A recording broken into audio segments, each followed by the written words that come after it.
Sanatana Dharma, an elementary textbook of Hindu religion and ethics, narrated by Vaidyanathan.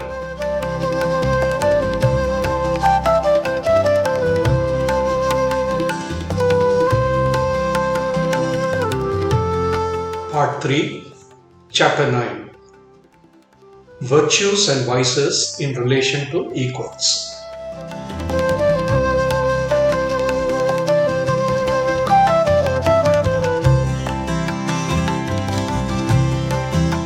Next, we need to consider our relationships with those around us and understand which virtues to develop and which vices to avoid to create harmonious and happy homes and outer relations. Let us start with the home, as it is of primary importance. Pure and happy homes, where family virtues are practiced, form the foundation of prosperous states and successful nations. We have already seen the relationships that should exist between parents and children. Now we must study the relationships between husband and wife and between brothers and sisters. The Hindu books are full of stories of the love that should bind a husband and wife together, known as conjugal love. Manu says, husband and wife are the same. They are one, not two. Love makes the two into one, protective, sheltering, and tender on the husband's side, yielding on the wife's side. Let sweet, devoted, mutual fidelity continue until death. Ramachandra and Sita form an ideal husband and wife. They enjoy all life's happiness together and suffer all life's sorrows together. They take counsel together in all perplexities and share all difficulties. We see them first in unclouded bliss, prince and princess, happy as the day is long. When the coronation of Ramachandra approaches, we see them fasting and praying together. When the shock of the sentence of exile comes, Sita accepts it carelessly at first, caring only for her husband's presence. She would go with him, whose heart is wholly yours, knowing not another, ever clinging to you, resolute to die if left by you. Thorns would touch her skin like soft linen. Dust would be as sandal powder. Grass would serve as a blanket, and roots and leaves as pleasant food, as long as she was by her husband's side. O Rama, your company is heaven. Your absence is hell. Only when he pleads with her to remain behind does her heart fail her. When he bids her to come, she tosses gaily to her attendants all her costly robes and priceless jewels, stripping herself of all that women love without a sigh, caring only for the joyous fact that exile could not separate husband and wife. Happy as a girl, she is said to be playing in the forest glades, unmindful of the lost royal splendor, since she is night and day at Rama's side. But though so blithe, she is yet wise, and we hear her counseling her husband with grave, thoughtful words as they wander on the outskirts of the forest of Dandaka. When she is carried away by Ravana, the mighty Rakshasa, her husband's love breaks forth in a protracted search and wild outbursts of lament. Sita, Sita, He cries in his anguish as he searches for her. Are you hiding? Are you playing? Oh, come. Such sport is my death. While he laments and seeks, Sita is exposed to every temptation to be unfaithful, to every terror and cruel threat. Devoted to one husband, I will never sin against him. With wealth and riches, you cannot tempt me. As the rays of the sun are his own, so am I Raghava's alone. And hear the story of Savitri, who won her husband from the grasp of Yama, the king of death. King Ashwapati of the Madra lands obtained a daughter by long worship of the Devas. They called her Savitri. Fair as a figure of gold and sweet as a jasmine flower, the people worshipped her as a Devi, come to them for their good deeds. When she came of age, her father said to her, choose a fitting husband for yourself. She went forth in search with a royal retinue.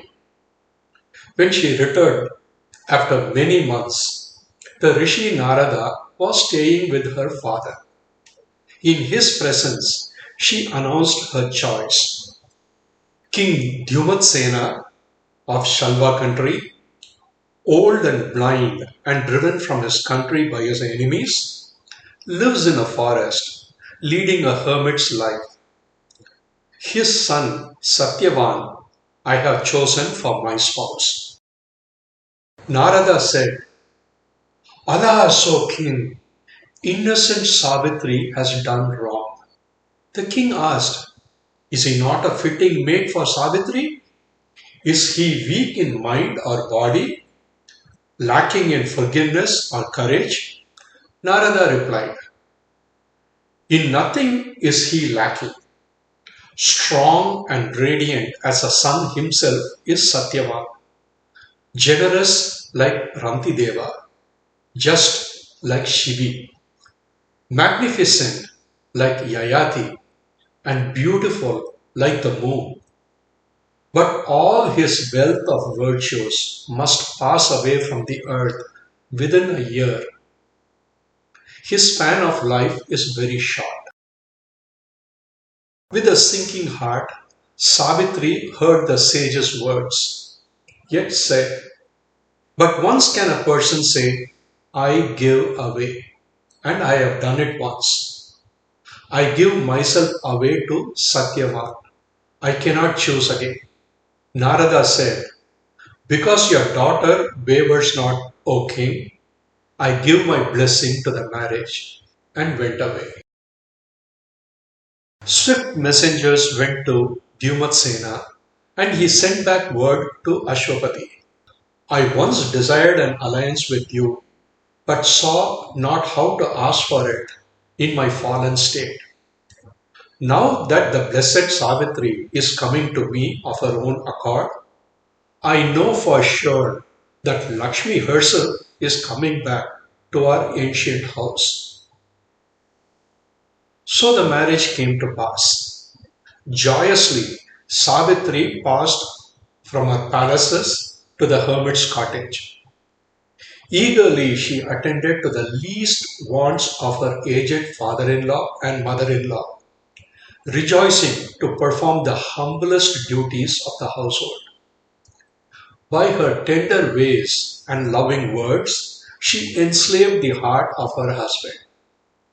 But underneath all this, the fire of secret agony ignited by Narada's words burned within her soul, and she counted the days of the prescribed year. At last, the hour appointed for the death of Satyavan was only 4 days away. She resolved to seek the help of the Devas through fasting and prayer. For 3 days she fasted, taking not a drop of water. Early on the morning of the fateful day, She rose, finished the morning rites, and touched the feet of her elders.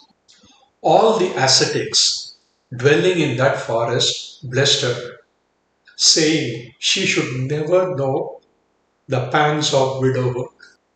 When the time came for Satyavan to go forth with his axe into the woods for work as usual, she made her heart strong and followed him. He asked in wonder, why? But she said she wished to go with him that day. So they went, beholding the beauties of the hills, waters, woods, birds, and beasts. Satyavan began his daily labors, filled his bag with fruit, felled dried branches for fuel. Suddenly a faintness came upon him, and his head ached greatly.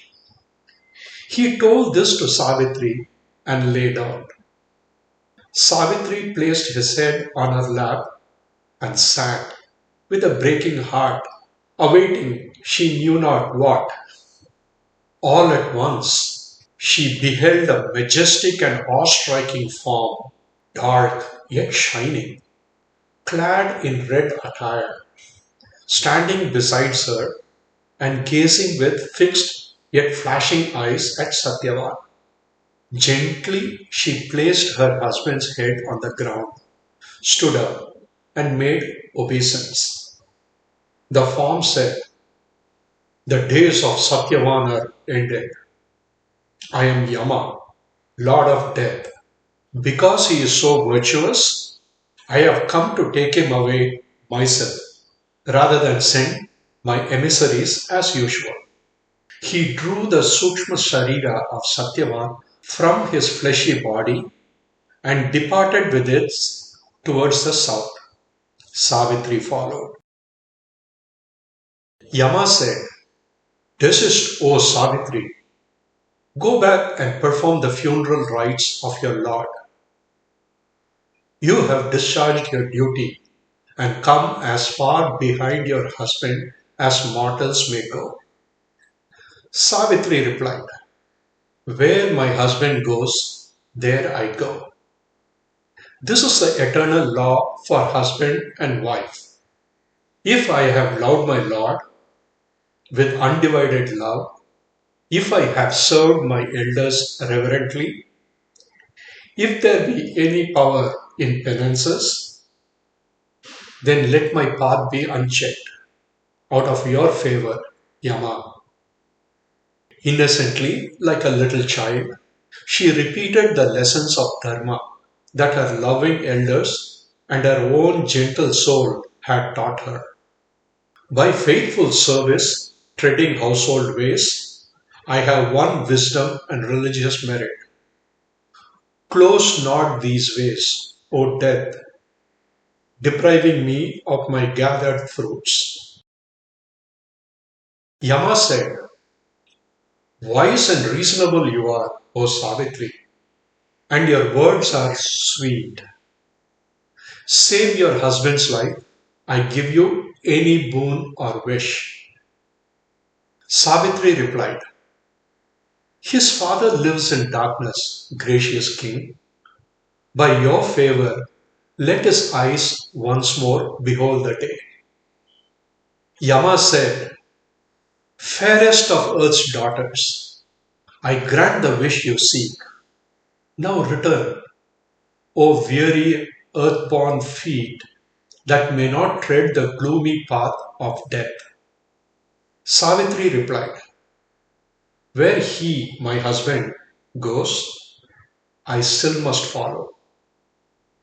Fruitful is righteous company, O King of Death, and sweet it is to dwell with one like you. Not fruitless may such fair abiding prove. Yama said, Take then a second wish as fruit, O peerless lady, but ask not for your husband's soul. Savitri replied, Give then, O King of mortal worlds, his kingdom to my husband's father, his kingdom taken away from him by evil men. Yama said, "He shall regain his throne and reign thereon. Now go back, fair dame, nor follow further."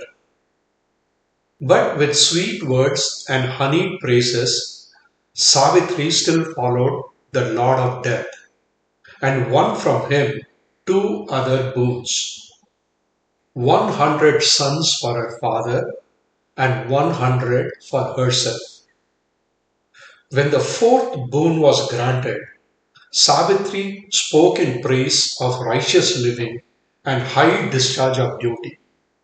Yama, charmed by her eloquence and wisdom, granted her yet another boon. Savitri quickly claimed her husband's life. Since Yama had granted her 100 sons, and righteousness would be infringed if another were their father instead of her husband. Thus, a faithful wife won back her husband from death and brought prosperity, riches, and length of days to his family.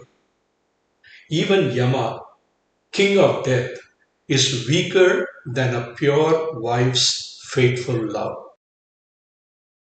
Nor can the Hindu boy forget the story of Damayanti, the wife of Nala. Nala, son of Veerasena and king of Nishadas, loved Damayanti, daughter of Bhima, the king of Vidarbhas. Damayanti loved Nala, though they had not met, having only heard each other's praises as being incomparable upon earth. The Swayamvara of the princess was proclaimed, and King Nala attended. Damayanti chose him as her husband, even though the Devas, Indra, Agni, Varuna, and Yama were among her suitors. Nala and Damayanti lived together in great love for 11 happy years, and two children were born to them. In the 12th year, Pushkara challenged King Nala to play dice. Nala played and lost repeatedly until he had lost his kingdom, all his wealth, and even his garments to Pushkara. He went forth into exile with only one cloth, half covering his body. Damayanti, having sent her children to her father's care, followed him, clad in a single cloth. They wandered hungry and thirsty on the outskirts of the city. Nala lost his cloth while trying to catch birds for food. Hopeless and desperate, he wished to spare Damayanti the suffering of hunger and repeatedly pointed out the road to her former home. But Damayanti clung to him, weeping and sobbing that she would not leave him. She vowed to soothe him when he was weary, for there was no better medicine for sorrow than a loving and faithful wife. Presently, wearied out, she lay sleeping on the bare ground. Nala argued with himself that it would be kinder to leave her so she might seek her relatives rather than keep her wandering in misery with him. Thus thinking, he cut in half the cloth she wore, leaving one half around her and wrapping the other half around himself. He fled from her, mad with grief. The hopeless Damayanti awoke to find herself alone, and her grief was bitter, more for Nala's loneliness than for her own loss. She sought her husband eagerly but found him not. Instead, she encountered a huge serpent that wrapped her closely in its coils. How she escaped and what fresh perils befell her before she found shelter as a companion to a princess of the Chedis is told at length in Nalopakyana. Meanwhile, Nala rescued a snake ringed with fire, and by the snake's magic, his form changed and became unrecognizable. He wandered until he reached the city of King Rituparna, where he became the charioteer. Thus, husband and wife were severed, though they loved each other dearly and well. King Bhima sent forth Brahmanas to search for his daughter and Nala. One of them, Sudeva, recognized the sad queen as she sat in the king of Chedi's palace and told her piteous story to the queen mother, who proved to be her mother's sister. Despite warm offerings of hospitality, Damayanti departed to her father's house. King Bhima sent out messengers again to seek Nala, charged to bear a message to be uttered loudly in every gathering of men, which in veiled allusions, intelligible only to Nala, prayed him to return to his loving, sorrowing wife. Long they sought, and at last found one who, after hearing the outcried message, spoke sadly of wives deserted by their husbands. He was called Bahuka, charioteer of Rituparna, king in Ayodhya. Returning to Damayanti, Paruvada, the messenger, told what he had been said. Her quick wit devised a way to bring Nala to her side. Go to King Rituparna, she said, and tell him that Damayanti holds another Swayamvara tomorrow after your arrival in Ayodhya. She knew that only Nala could drive fast enough to reach her father's palace from Ayodhya within such a brief space. As she planned, so it happened. Rituparna bade Bahuka drive him swiftly to the city of Vidarbhas. Bahuka, sore at heart, chose swift steeds and drove them as only he could, reaching the city of Vidarbhas by that same evening. There, by Damayanti's tender wiles, she was led to give signs that he was indeed Nala, as she suspected. He wept over his children when he saw them and cooked as only Nala could cook. Then she bade them bring Bahuka into her presence, and husband and true wife recognized each other. Long thereafter, they lived in wedded bliss, their kingdom regained, and their children around them. Moreover, a wife who truly loves and serves her husband gains more inner development and knowledge than she can through long austerities and painful penances. This is illustrated in the story of the Brahmana's wife who angered Kaushika. The Brahmana Kaushika made great tapas. One day, while meditating under a tree, a crane sitting on the branch above him soiled him. He opened his eyes and looked up angrily at the crane. Such was the psychic power stored in Kaushika by his tapas that the crane was killed by his angry glance as if struck by lightning. Kaushika was sad at the crane's death, but also proud of his tested power. He went into the neighboring town to beg for his daily meal and asked the first good housewife he came across for food. As she was fetching him some food, her husband came in, tired from his daily work and covered with dust. Asking Kaushika to stay a while, she began to attend to her husband. Some time elapsed, and Kaushika's impatience grew. When she finally returned with the food, he looked at her with angrier eyes than he had at the crane and asked how she had neglected the Brahmana for so long. She gently replied, my duty to my husband is more urgent than to you. Restrain your anger and learn forgiveness, Brahmana. Do not look at me with anger. That will injure you. I am no crane. Kaushika was thunderstruck and questioned her. She replied, I have not performed any penances to gain psychic powers. I have only served my husband single mindedly. If you want to learn more about the virtues of our simple household duties, go to the fowler in distant Mithila. Kaushika went with a humbled mind to Mithila and stood at the fringe of the great crowd of customers around the fowler's shop.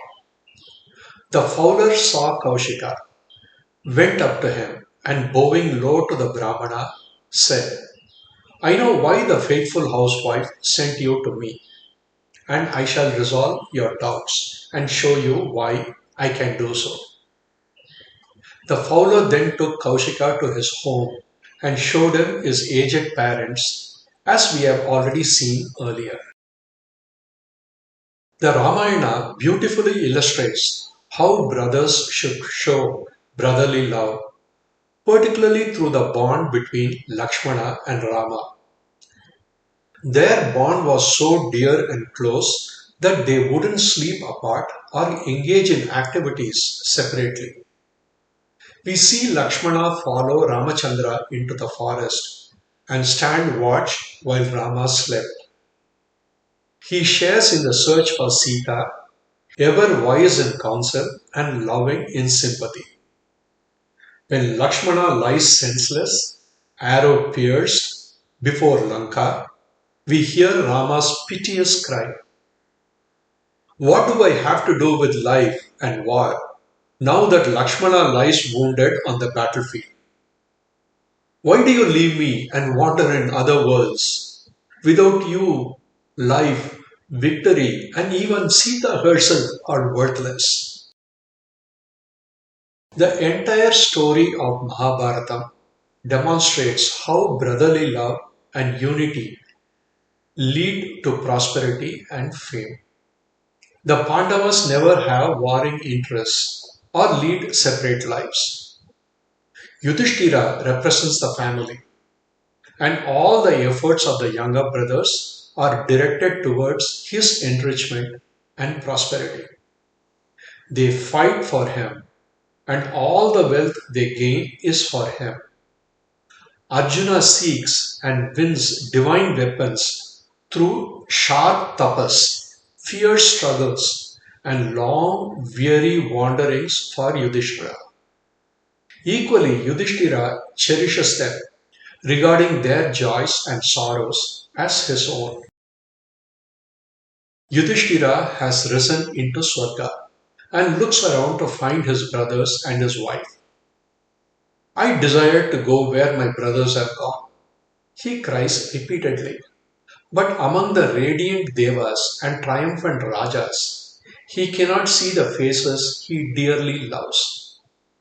You mighty ones, he cries, what is your heaven to me apart from them? That is heaven where my brothers are. This is not heaven for me. The devas ordered a heavenly messenger to lead the king to the land where his loved ones lived. Turning their backs on Swarga, they began to tread a path that led into ever deepening gloom. The air grew darker and gloomier, and foul things of nauseous smell and horrid shape crowded around them. The ground beneath their feet was slippery with blood and strewn with fragments of corpses. Sharp thorns, piercing leaves, burning sand, white hot iron stones obstructed their way. Astounded, the king questioned his celestial guide, who told him that he had been bidden to lead him there but could return if he were weary. Slowly, doubtfully, Yudhishthira turned, sure that his brothers could not dwell in such a foul and evil region. As he turned, Sad cries arose on every hand, and piteous requests begged him to stay a while. Who are you? Asked the wondering king, and the answers sobbed from every side. I am Karna, I am Bhishma, I am Arjuna, I am Nakula, I am Sahadeva, I am Draupadi, and so with others dearly loved on earth. Go back to Swarga, cried the king, wrought to anger by his brother's wrongs. Go back to those who sent you here as a guide. My place is not with them, but here, where my loved ones are. Go back to Swarga's empty joys. It's better to be with these in pain than to be there in lonely bliss. As he spoke, heaven's fragrance breathed around, and all was balmy air, shining light, and thronging devas. For stronger than hell is love, and fidelity than pain. Hospitality is indeed a highly valued virtue, and its importance is beautifully illustrated in the story of the half golden mongoose that attended the great sacrifice of King Yudhishthira. Despite the grandeur of the sacrifice, where all the arches, stakes, and vessels were of gold, and where men took gems and money freely, the mongoose declared that the wealth gathered there was of less worth than a small measure of powdered barley given by a poor Brahmana to his guest.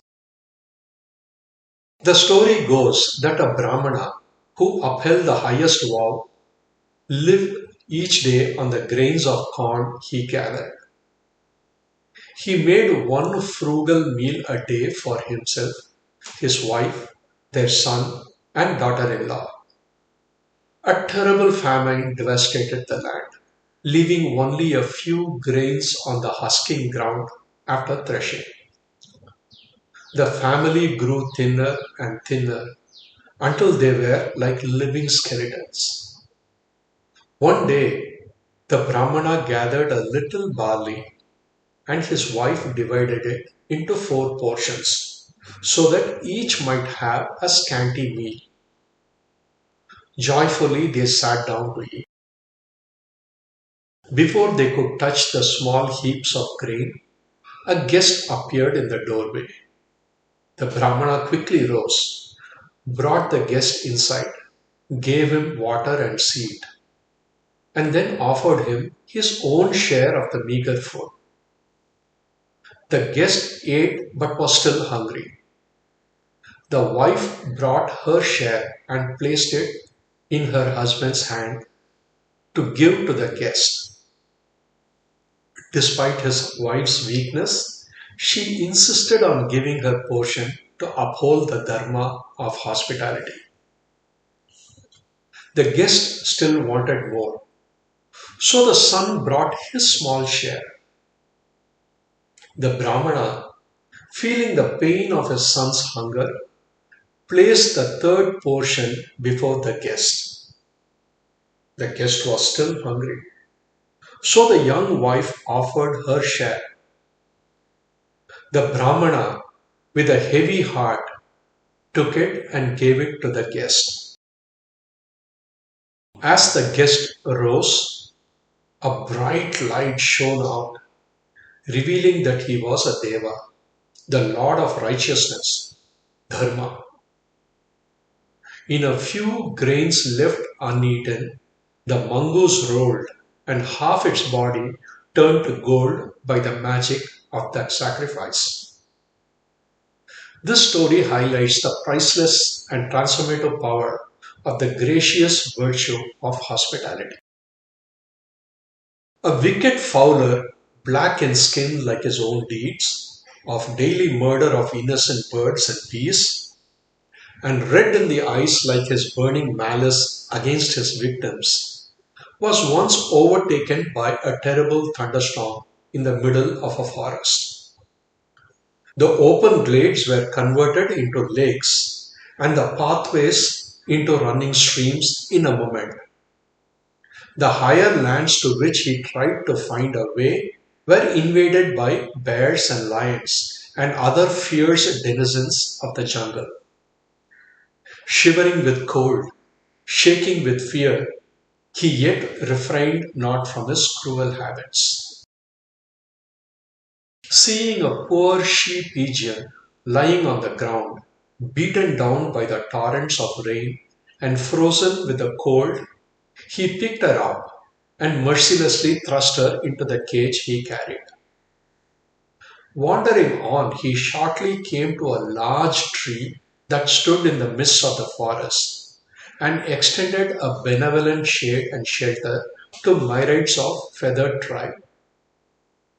It seemed to have been placed there on purpose by the Creator for the good of all creatures, like a good person for the benefit of the world. The fowler took refuge beneath the spreading branches of the tree. By and by, the clouds dispersed and the stars shone out. But the fowler was too far away from his home and resolved to pass the night under the tree. As he lay under the tree, he heard the he pigeon lamenting, "Alas, you have not yet returned, my dear wife.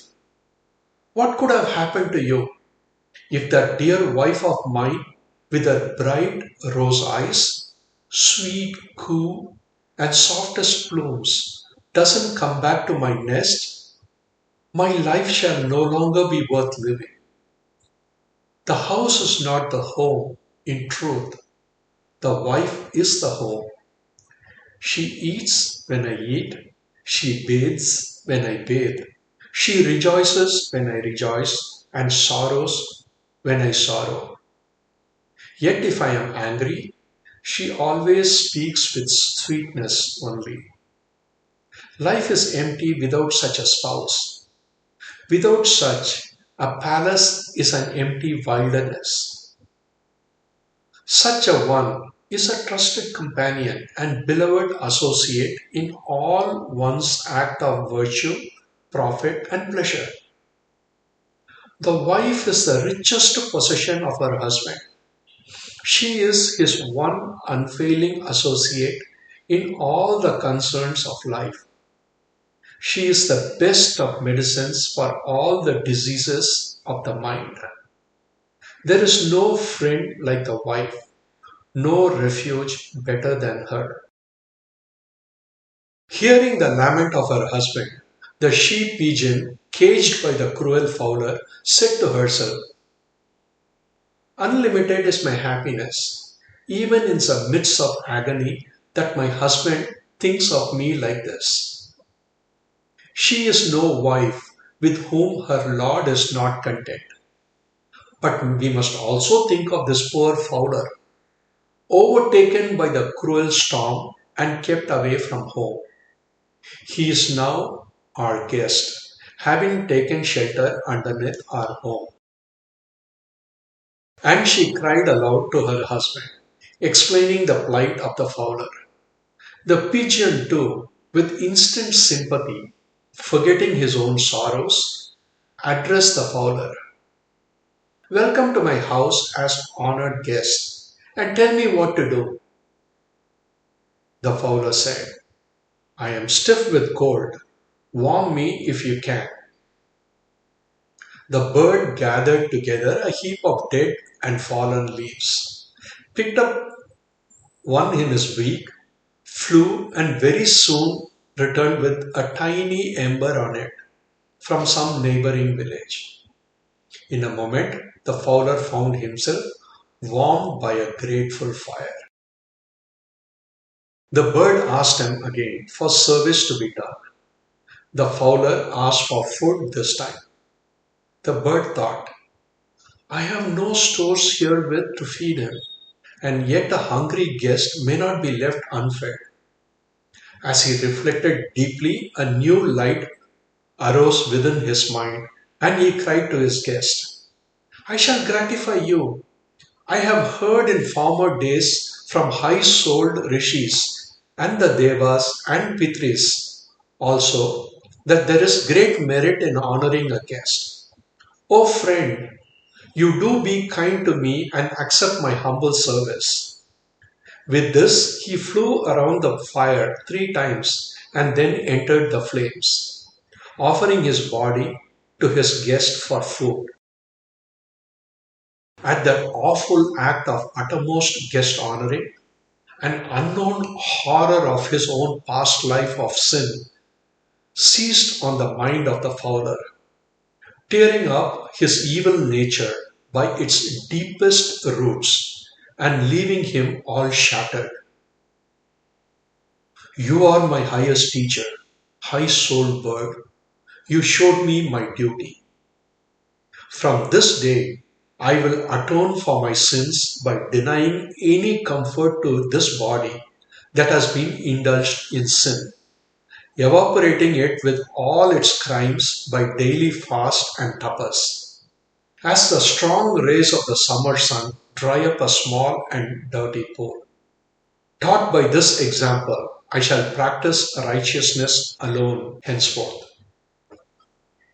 He threw away his club, his nets and traps and iron cage, and set at liberty the widowed mate of the diseased bird. The she pigeon, thus released, circled around the funeral pyre of her husband, weeping. Limited are the gifts that a woman receives from her father or her mother or her son, but the gifts are limitless. After all these, the husband gives her everything, including himself. After all these years of happiness with you, I cannot live alone. And she threw herself also into the fire. With a new born vision, the fowler beheld the two ascending to heaven in glorious forms, and the more confirmed in his resolve thereby. He took up his abode in the forest, living a blameless life henceforth, till the forest fires, kindled by dried branches, rubbing against each other in a summer storm, consumed his body, as the penance has consumed his sins. Readiness to forgive wrongs is a sign of truly noble nature.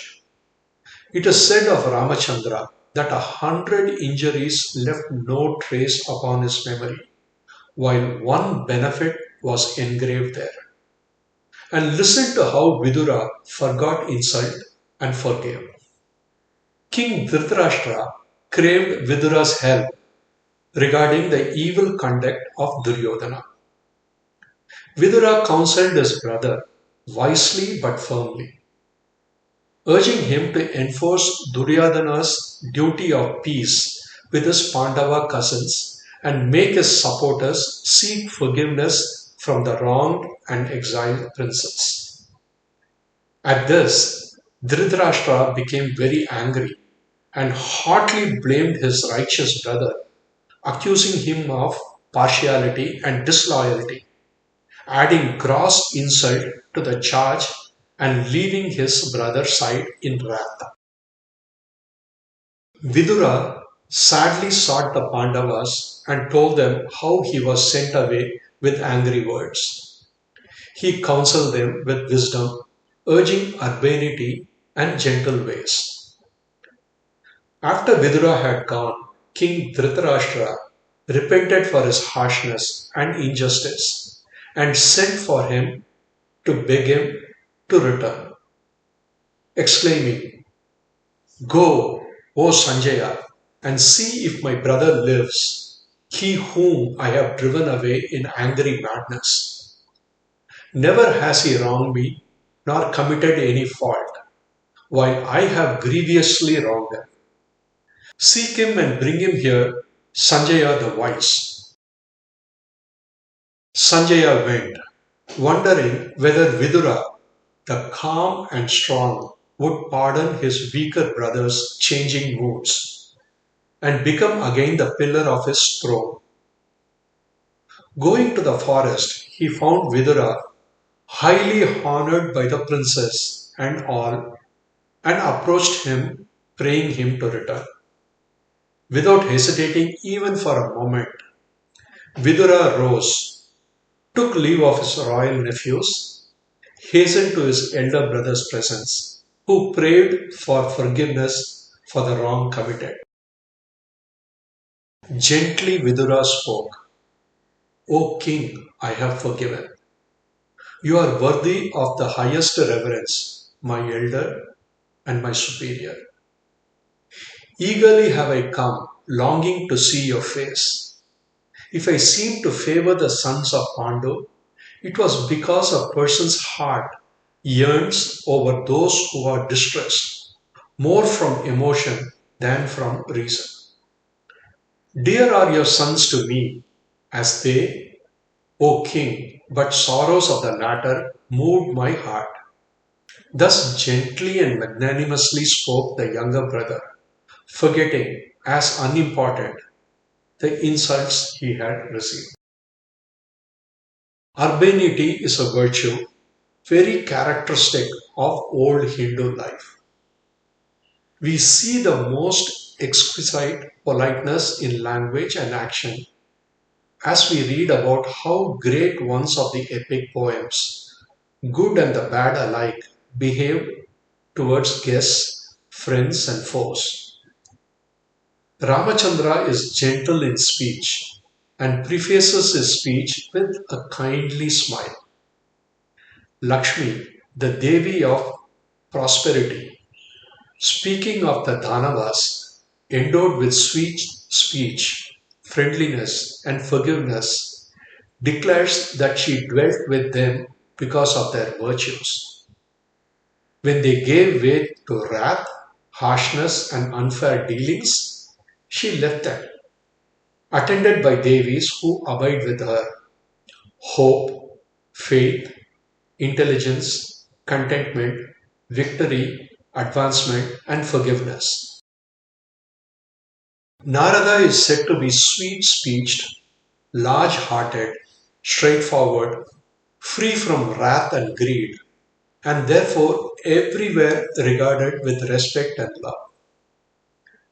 Bhishma teaches that we should not disparage others by look, word, or thought, nor speak evil of any, that we should never injure any, nor behave with unfriendliness, that we should pass with indifference insulting speeches, and even when another seeks to anger us, should still speak agreeably, and when insulted, we should not insult in return. Narada described a Naga named Padma, who was walking on the threefold path of acts, knowledge, and devotion, and spoke of him as ever hospitable, practicing forgiveness, and abstaining from inflicting injuries. He was truthful in word and free from malice, kind of speech, and seeking the benefit of all. A Brahmana went to see him and learned from him, but on arriving at his house, found him absent. His wife hospitably welcomed the stranger, and after exchanging courteous speech with her, he left and waited patiently on the banks of the river for the return of her husband.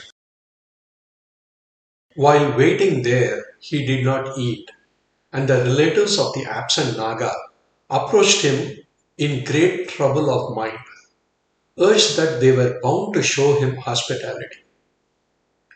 The whole community, young and old, is being afflicted, since this fast of yours implies that we are negligently leaving underperformed the duties of hospitality. The Brahmana gently replied that by their kindly wishes they had fed him, but he could not eat until the Naga chief returned. Presently, the Naga chief arrived, and in his conversation with his wife, we see the duties of the householder. His Hindu religion is in doing good to all. All who come as guests must be hospitably entertained. The householder must be gentle, free from wrath and arrogance, generous and truthful. Thus, of old was taught the duty of the citizens to those around him.